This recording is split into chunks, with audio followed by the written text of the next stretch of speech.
तो आज भी निफ्टी ने वैसे ही काम किया जैसा कि कल हमने डिस्कस किया था। मैंने आपको बोला था कि अगर मार्केट 24,100 के ऊपर ओपनिंग देती है या फिर अपने इस रेजिस्टेंस को डिसाइसिवली क्रॉस कर देती है तो मार्केट के लिए अगला लेवल आने वाला है 24,168 के आसपास। और अगर मार्केट 24,168 24,170 को भी क्रॉस कर देती है उसके बाद मार्केट के लिए एक लेवल आने वाला है 24,200 का, जो कि एक साइकोलॉजिकल लेवल था।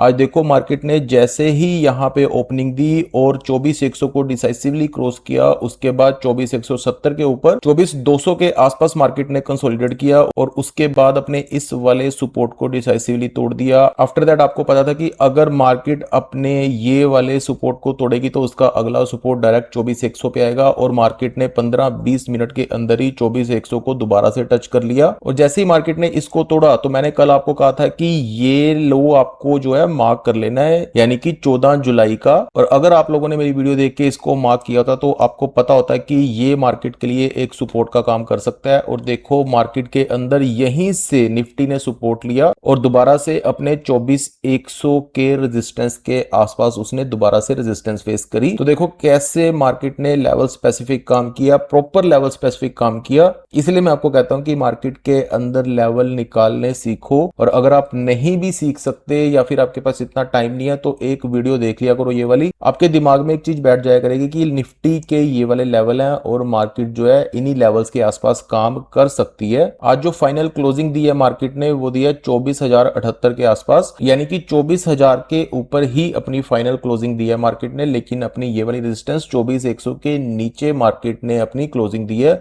अब कल के लिए हमारी क्या रणनीति होनी चाहिए? सबसे पहले तो आपको ग्लोबल मार्केट्स को देखना है। अगर वो पॉजिटिव होती हैं तो कल मार्केट यहां पे पॉजिटिव मूव दिखा सकती है। मार्केट इतने एरिया के अंदर ही कंसोलिडेट कर रही है, कभी ऊपर जाती है इस लेवल से नीचे आ जाती है, इसलिए ये लेवल मार्केट के लिए इंटैक्ट रहने वाले हैं। अगर मार्केट 24,100 को क्रॉस करती है तो सेम कल वाले ही 24,170, अगर 24,170 को भी क्रॉस कर देती है तो 24,200 220 ये मार्केट के लिए रेजिस्टेंस हो सकती है, जो कि साइकोलॉजिकल लेवल है। अगर 24,200 220 के ऊपर मार्केट सस्टेन करना स्टार्ट कर देती है तो 24,262 मार्केट के लिए एक रेजिस्टेंस का काम कर सकता है। और अगर मार्केट के अंदर कोई बहुत ही ज्यादा पॉजिटिव न्यूज आ गई तो मार्केट इसके बाद एक बड़े लेवल 24,350 के आसपास रेजिस्टेंस फेस करेगी। लेकिन अगर मार्केट के अंदर किसी तरह की कोई नेगेटिव न्यूज आ जाती है या हमारी ग्लोबल मार्केट नीचे होती है या क्रूड हमारा स्पाइक यानी कि ऊपर की ओर चला जाता है तो आपको सबसे पहले एक चीज का ध्यान रखना है, 24,020 का आपको ध्यान रखना है और 24,000 का ध्यान रखना है, यानी कि आज का लो। अगर मार्केट इसके नीचे सस्टेन करना स्टार्ट करती है तो सबसे पहला मार्केट के लिए सपोर्ट 23,925 का ही रहने वाला है। और अगर मार्केट 23,925 के सपोर्ट को भी तोड़ देती है तो 23,800 मार्केट के लिए एक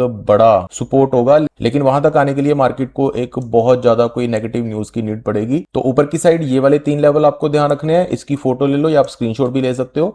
और नीचे की साइड आपको 2 लेवल्स का ध्यान रखना है, एक तो आज का लो यानी कि 24,000 24,020 और उसके बाद 23,925 का लेवल और उसके बाद आपको देखना है 23,800 को। तो हो सकता है कि कल मार्केट के अंदर पॉजिटिव ओपनिंग भी हो जाए, तो आपको ऊपर की साइड ये वाले लेवल्स का ध्यान रखना है। और आज के स्टॉक एनालिसिस के अंदर हम लोग डिस्कस करेंगे कोचिन शिपयार्ड का स्टॉक। कोचिन शिपयार्ड के सपोर्ट एंड रेजिस्टेंस के बारे में डिस्कस कर लेते हैं। इसके 2 साइकोलॉजिकल लेवल हैं, एक तो है 1500 का और एक है 1400 का। कोचिन शिपयार्ड ऑलरेडी 3,000 के आसपास से करेक्ट होके 1500 1400 का रह चुका है, यानी कि आधा रह चुका है स्टॉक। लेकिन अभी भी इसके अंदर कोई पॉजिटिव सिनेरियो बनता हुआ दिख नहीं रहा, वही बस profit booking and all that stuff. तो आपको सबसे पहले 2 लेवल्स का ध्यान रखना है, एक नीचे की साइड 1400 का और ऊपर की साइड 1500 का। अगर कोचिन शिपयार्ड का स्टॉक ऊपर की साइड 1500 को क्रॉस करता है और उसके ऊपर सस्टेन करना स्टार्ट करता है तो इसके लिए सबसे पहला रेजिस्टेंस ये वाला होने वाला है 1730 1750 के आसपास। अगर ये स्टॉक इसके भी ऊपर निकल जाता है आने वाले दिनों में तो ये 2000 तक की अपनी यात्रा को दोबारा से कंटिन्यू कर सकता है।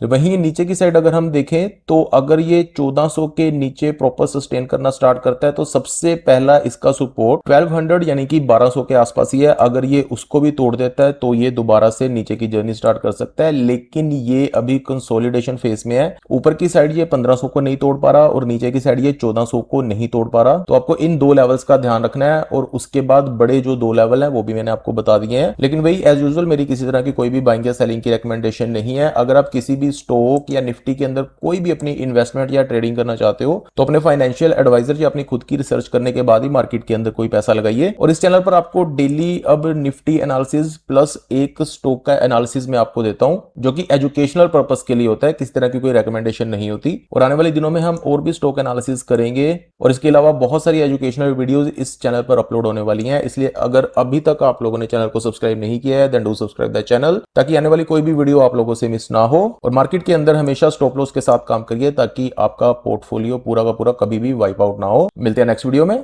Thank you so much.